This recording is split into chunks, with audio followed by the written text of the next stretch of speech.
성도님들 반갑습니다. 잘들 지내셨나요? 다시 와서 너무 좋습니다. 잠시 기도하겠습니다. 하나님 아버지 감사드립니다. 지난 73년부터 우리 워싱턴 중앙장로교회 복음의 방주로 주님 앞에 48년의 삶을 쓰임받게 하시고 이제 새로운 50년, 100년을 바라보며 주님 오실 때까지 주님께 충성하는 교회 되게 하여 주시옵소서. 오늘 귀한 하나님의 사람들 함께 모였습니다. 그리스도께서 우리 가운데 계시고 주님이 저희에게 하시는 말씀을 겸손히 잘 들을 수 있는 이 시간 되게 하여 주시옵소서. 예수님 이름으로 기도합니다. 아멘. 제가 퀴즈로 한번 설교를 시작해 보겠습니다. 이 세상에 National Day of Failure, 국립 실패의 날이라는 날이 존재한다, 아니다. 어떻게 생각하시나요? 존재한다고 생각하시는 분 한번 손 들어 보시면, 네, 눈치 보지 마시고요. 네, 저 다 아시잖아요. 존재하지 않는다. 네, 역시 가만히 계시는 분들이 더 많을 줄 알았습니다. 네, 그런 날이 있습니다. 네, 핀란드에서 2010년 만들었는데 점점 전 세계로 유행해서 한 국가, 모든 국가들이 이 National Day of Failure를 채택하고 있습니다. 이 날이 시작된 계기를 보면 당시에 세계적으로 인기를 누리던 노키아라는 기업이 있었죠. 노키아가 스마트폰이 등장하면서 점점 수세에 몰리자 국가적으로 우리가 어떻게 이것을 극복할 수 있을까? 그리고 앵그리버드라는 앱 기억하십니까? 게임 중에 유명한 게임이었죠. 근데 이 게임이 대박을 치기까지 52번 동안 그 기업이, 로비오라는 기업이 앱을 출시했다가 망해서 파산 직전까지 갔던 사실을 아시나요? 이런 배경 속에서 실패도 우리에게 의미가 있다. 실패하는 것은 부끄러운 것이 아니다. 그런 의도로 시작된 것입니다. 그래서 National Day of Failure는 우리 모두의 실수를 돌아보면서 다시 한번 실수를 어떻게 딛고 일어설 수 있을까를 고민하는 그런 시간이 되었다고 합니다. 여러분께서 오늘 이 시간에 인생 속에서 저질렀던 큰 실수를 한번 잠시 떠올려 보시기 바라요. 그리고 오늘 말씀으로 들어갔으면 좋겠습니다. 어제는 찬양팀 몇 분과 좀 대화를 나누었는데 제가 그런 얘기했어요.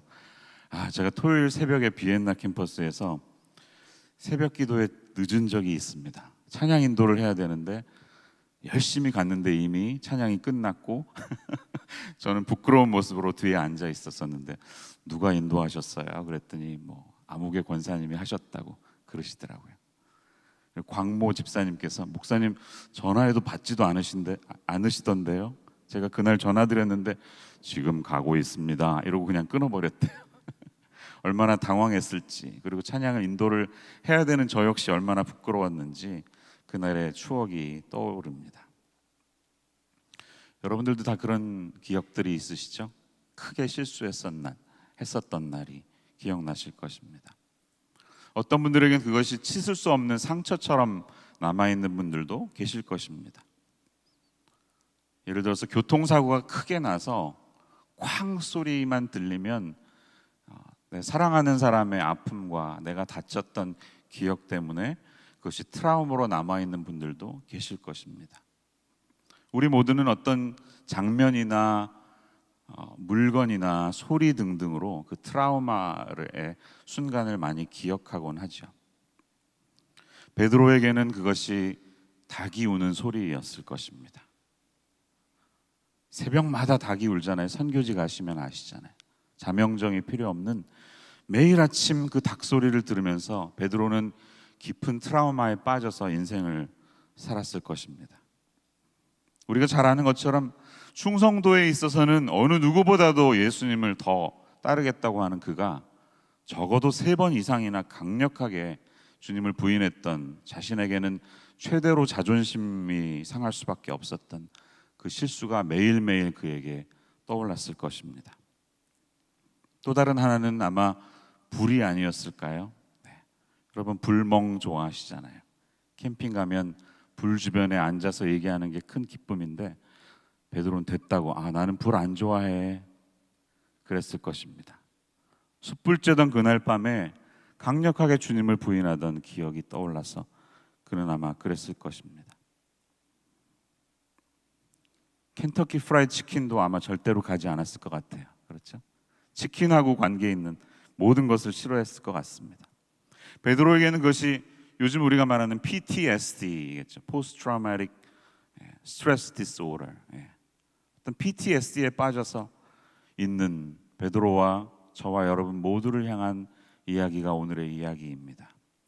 오늘 본문의 시작은 이렇게 시작합니다. 그 후에 예수께서 디베랴 호수에서 또 제자들에게 자기를 나타내셨다. 이렇게 말합니다. 그 후라는 시간이 언제인지 얼마나 이전의 사건보다 지났는지 우리는 알 수 없습니다. 예수님은 부활하시고 40일 정도 이 땅에 계시다가 승천하셨으니까 그 사이에 있었던 일입니다. 이 시간 베드로를 비롯한 제자들 일부는 어디에 가 있었나요? 디베랴 호수는 갈릴리 호수를 말합니다. 같은 호수입니다. 그가 예루살렘에서 주님과 함께 마지막 시간을 보내다가 원래 자기가 살던 고향인 갈릴리로 돌아가서 다시 생업으로 들어갔던 것입니다. 베드로만 간 것이 아니죠.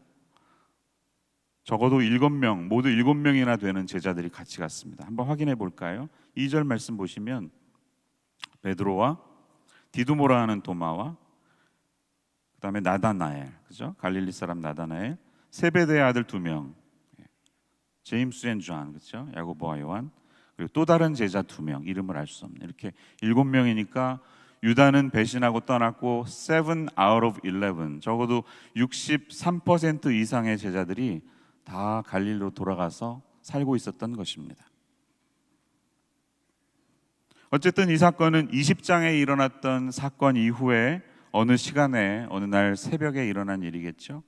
20장에는 예수님이 부활하신 사건이 기록되어 있습니다. 새벽에는 막달라 마리아의 보고를 받고 베드로와 요한이 얼른 달려가서 빈 무덤을 보았었죠. 그리고 20장 19절을 보시면 같은 날 저녁에 예수님께서 모여있는 제자들에게 갑자기 나타나신 적이 있었죠. 그래서 평안을 비시는 주님의 말씀이 등장하고 있습니다. 또 8일 후에 주님은 다시 도마에게 나타나셔서 도마에게 큰 감동을 주신 사건이 있습니다. 20장 26절을 보면 여드레를 지나서 제자들이 다시 집안에 있는데 부활하신 지 8일 후에 또 한 번 나타나셨고 오늘은 세 번째 등장하신 그런 날임을 우리가 알 수 있어요. 어떤 사람들은 그런데 21장의 사건은 나중에 추가가 된 것이다. 사실 요한복음의 끝은 20장이 끝이다. 이렇게 많이 이야기하죠. 실제로 20장을 읽어보면 책이 끝나는 것 같은 뉘앙스입니다. 그렇죠. 결론이 20장에 있잖아요. 이 책에 기록되지 않은 다른 표적들도 많이 행하셨다. 이렇게 결론을 내리는 것 보면 21장은 일종의 에필로그다. 이렇게 주장하는 사람들이 있습니다. 또 후대에 다른 사람이 추가적으로 집어넣었다고 이야기하는 사람도 있습니다. 그런데 저는 그렇게 생각하지 않습니다. 그렇게 믿는 이유보다 21장이 한꺼번에 쓰여진 책임을 증명하는 증거가 훨씬 더 많습니다. 예를 들면 현재 존재하는 요한복음의 사본 가운데 21장이 빠진 사본을 우리가 볼 수가 없습니다.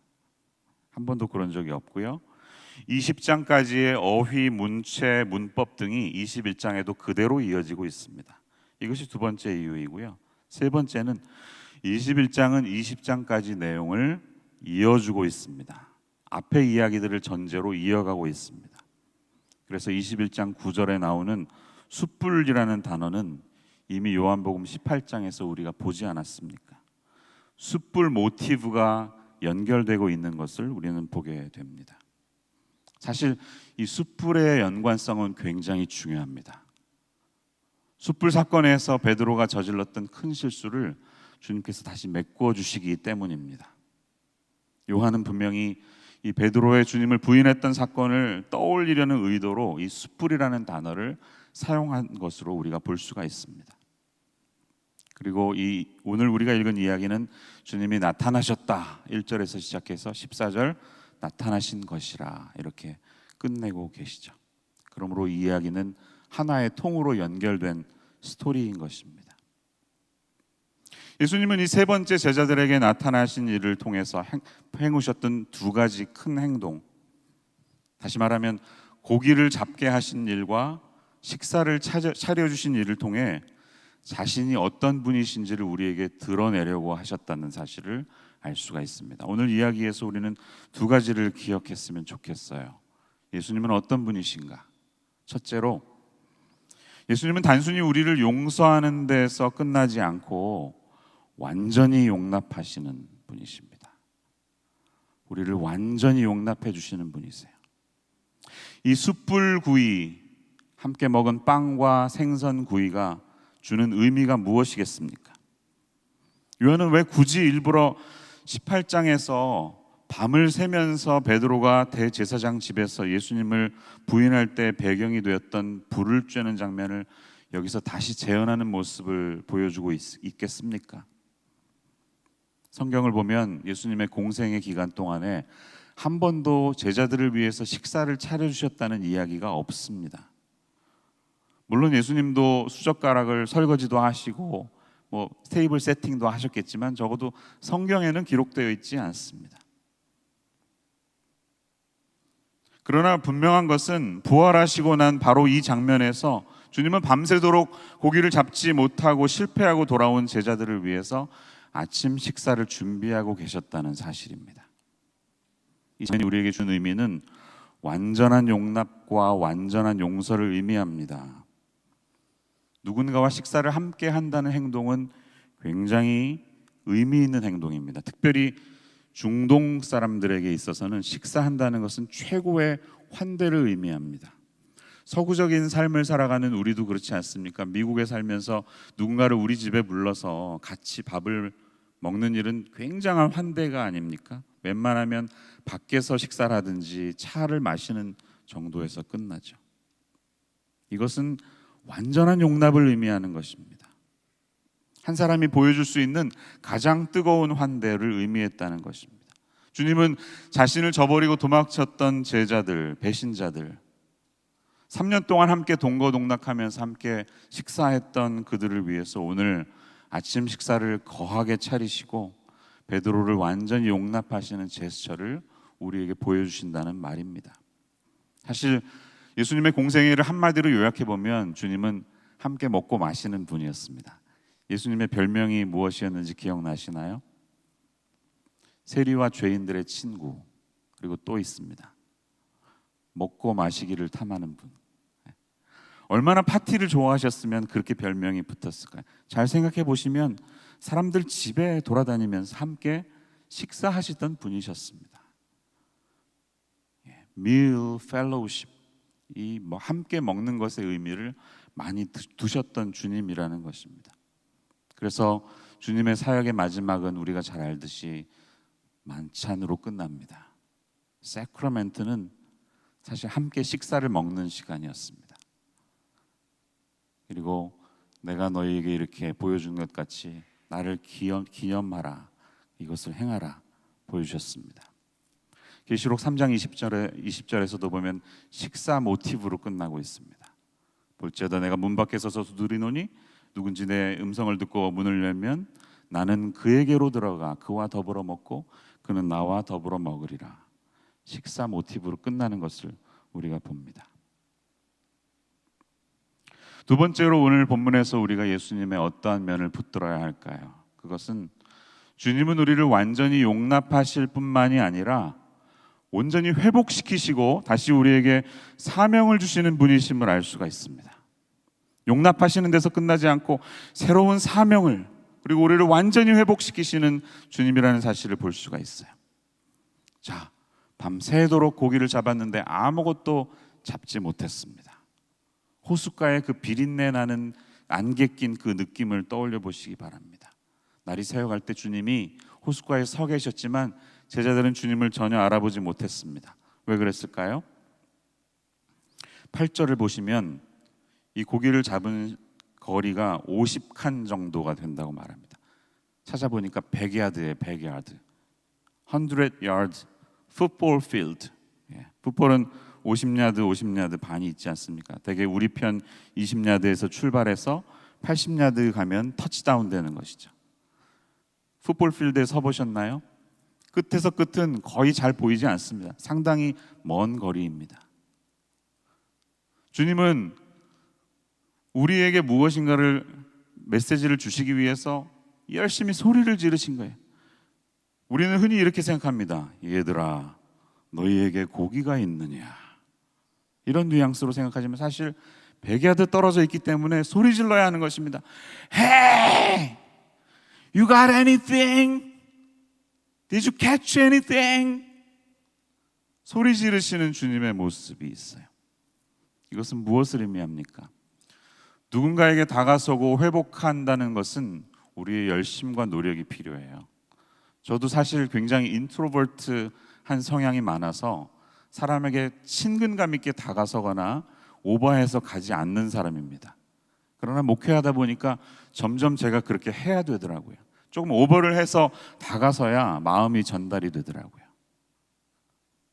이 먼 거리에 떨어져 있는 이들에게 소리 지르지 않으면 관계가 출발할 수 없습니다.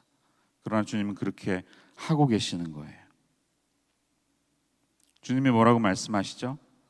그러면은 그물을 배 오른쪽에 던져봐. 이쪽이야, 이쪽.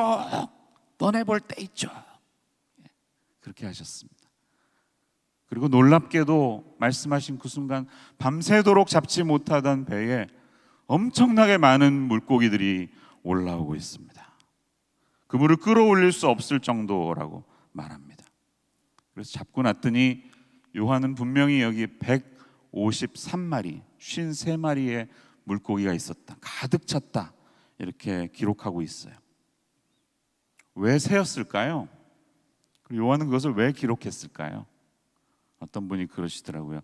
모나미 볼펜이 탄생하기 위해서. 무슨 말인지 아세요? 여러분 어릴 때 쓰시던 모나미 볼펜 153이라고 쓰여 있잖아요. 그것을 만든 분이 장로님이십니다. 정동제일교회 은퇴 장로님이신데 인생의 큰 전기를 맛보며 믿음으로 모나미 볼펜을 만들었는데 히트 상품이 됐죠.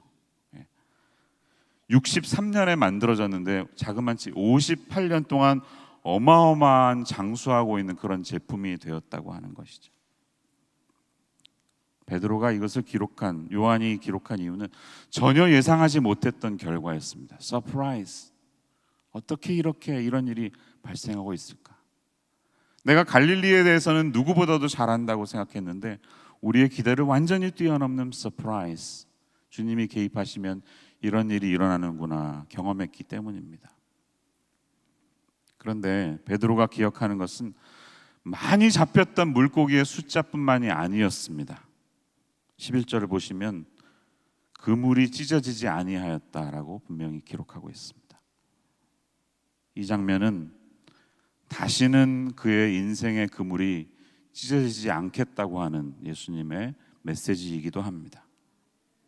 주님은 우리의 상처를 꼬매시고 우리를 용납하시고 회복시키기까지 하면서 우리를 사랑하시고 돌보신다는 사실을 베드로는 이 그물을 통하여 보게 된 것입니다. 실패했다고 다시는 주님 곁에 갈 수 없다고 믿었던 베드로. 그런데 그의 삶은 실패로 끝나지 않았죠. 우리가 잘 알듯이 죽기까지 초대교회의 기둥이 되어서 자신의 목숨을 던지는데 아끼지 않은 그런 놀라운 사도로 바뀌지 않았습니까? 어떻게? 스스로 그렇게 된 것이 아니라 주님이 그가 재기할 수 있도록 기회를 주셨기 때문입니다. 한번 생각해 보세요. 지금 베드로와 다른 제자들은 자신들의 위치를 다 잊어버리고 포기하고 원래 하던 그 자리에 갔을 것이 고향에 간 것일까요? 저는 그것이 다가 아니라고 생각합니다. 만약에 그렇다면 예수님이 20장에서 보여주셨던 이 나도 너희를 보내노라 성령을 받으라 하셨던 파송의 의미는 무엇일까? 이들은 이미 주님 앞에 파송을 받은 사람이었습니다. 나의 주 나의 하나님이라고 어마어마한 고백을 했던 도마의 회심은 그렇다면 무슨 의미가 있을까요? 그들이 모든 것을 저버리고 그냥 평범히 일상으로 돌아갔다면, 도마도 지금 갈릴리 호수로 가 있으니 이것은 모순처럼 느껴집니다. 그런데 어쩌면 제자들은 예수님이 이전에 하셨던 말씀을 기억하고 그냥 돌아갔던 것일 수도 있습니다. 거처가 필요하지 않습니까? 렌트비를 못 내는데 집으로 가야 되지 않겠습니까? 그래서 고향으로 간 것입니다. 사실 예수님께서는 내가 너희들보다 먼저 가서 갈릴리에서 기다리겠다고 말씀하신 적이 있죠. 기억나시죠? 마가복음 14장 28절에는 이런 말씀이 있습니다. 내가 살아난 후에 너희보다 먼저 갈릴리로 가리라.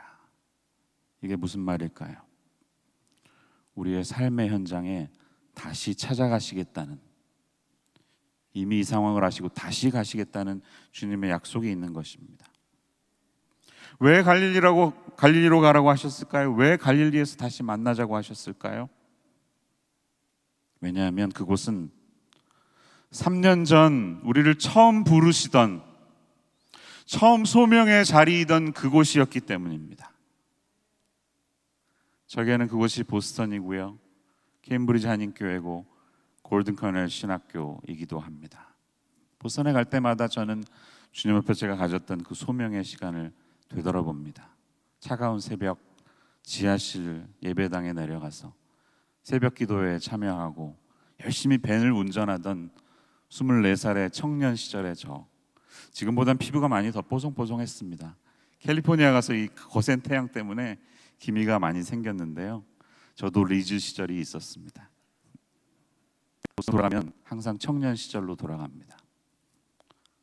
주님은 제자들이 자신을 처음 만났던 그 처음 사랑, 처음 사명의 자리로 해서 다시 데이트하기를 원하셨던 것입니다. 그래서 이 제자들이 올라탄 배가 3절에 나타나죠.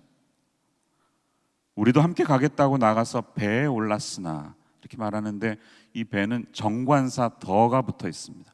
바로 그 배예요. 바로 그 배. 무슨 배일까요? 네, 예전에 베드로가 주님을 만났던, 예전에 어부이던 직업일 때, 운전기사일 때 내가 몰고 다니던 토요타 캠리, 바로 그 배를 말하는 것입니다. 나를 따르라, 내가 사람을 낚는 어부가 되리라. 그 배를 말하는 거예요. 주님은 사명을 다시 리마인드하고 사명을 리뉴, 갱신해 주시기 위해서 처음 베드로와 만났던 그 장소로 가셨던 것입니다. 또 한번 생각해 보세요. 10절을 보십시오. 주님은 왜 잡은 생선을 가져오라고 말씀하셨을까요? 지금 잡은 생선을 좀 가져와 봐, 이렇게 말씀하십니다. 신선한 생선, 프레쉬한 이 물고기들을 보기 위해서? 베드로의 자존심을 좀 살려주시기 위해서? 아니면 이게 다 누구 덕인지 좀 생색을 내시기 위해서 하셨을까요? 아닙니다. 주님이 물고기를 가져오라고 부탁하시는 이유는 베드로를 예수님이 하신 일에 동참시키기 위함이십니다.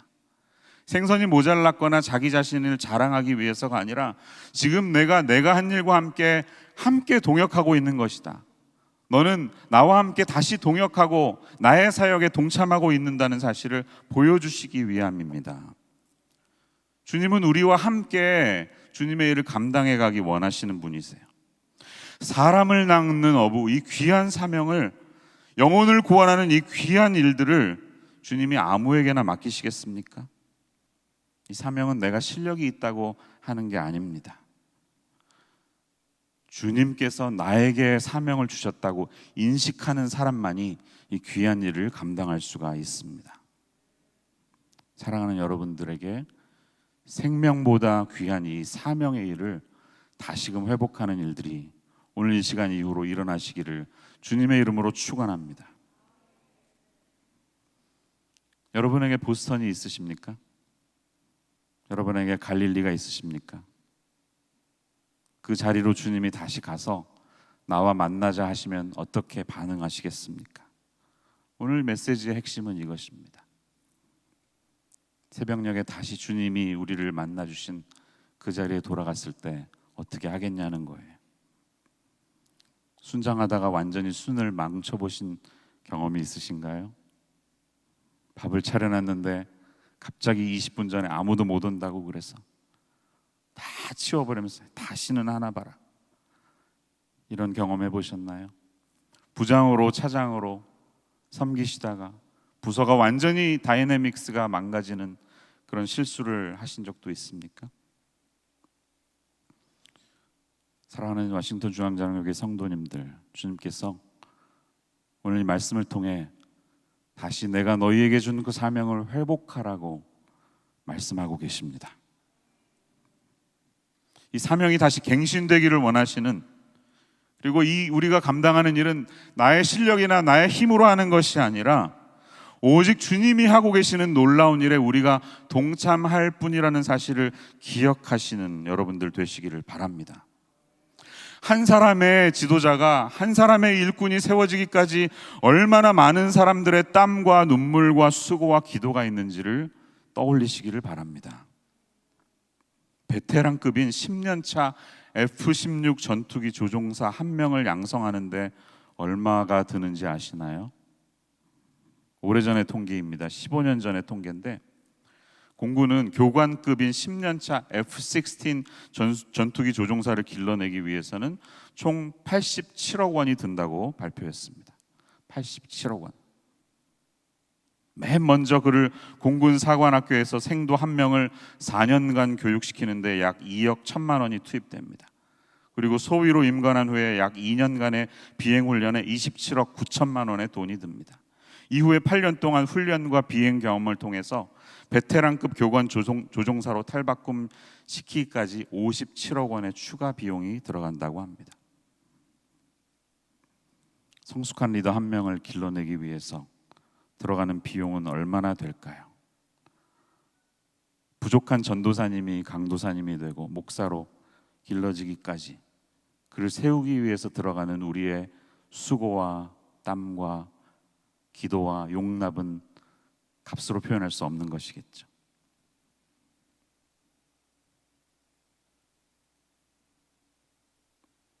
워싱턴 중앙장로교회 성도님들은 저의 자랑입니다.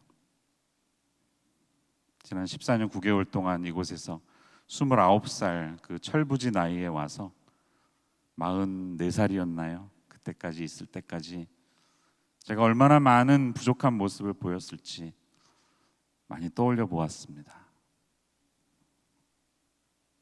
셀 수도 없는 많은 실수의 순간이 있었지만 사랑하는 성도님들이 품어주시고 용서해 주시고 사랑해 주셨기 때문에 제가 있을 수 있음을 기억했습니다.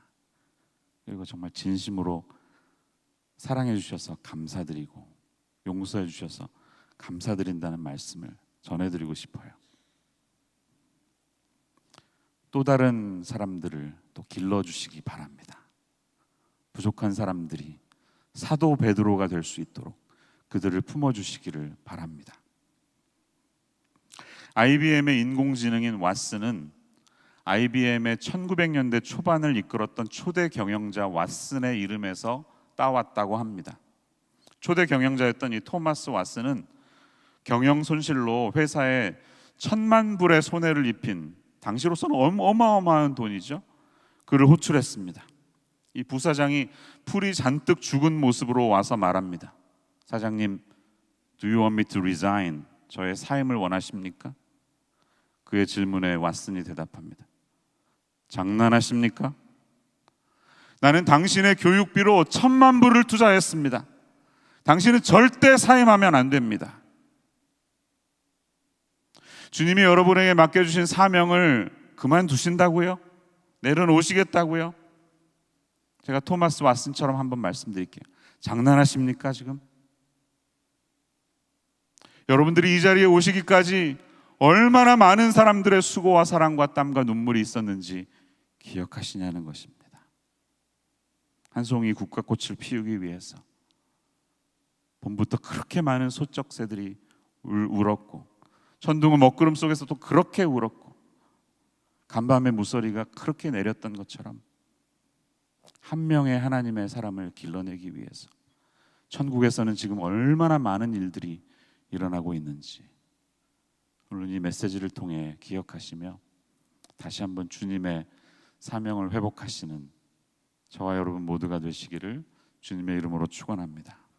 기도하겠습니다. 하나님 감사합니다. 귀한 교회에 저의 첫사랑이었던 워싱턴 중앙장로교회에 와서 우리 사랑하는 성도님들과 함께 교제하게 하시고 말씀 속에서 역사하시는 예수님의 이름을 증거하게 하시니 감사합니다. 저희들도 주님의 그 사랑을 기억하며 다시 갈릴리로 돌아가게 하시고 우리의 사명을 회복하시는 주님의 부르심에 응답할 수 있는 저희들이 되게 하여 주시옵소서. 예수님의 이름으로 기도합니다. 아멘.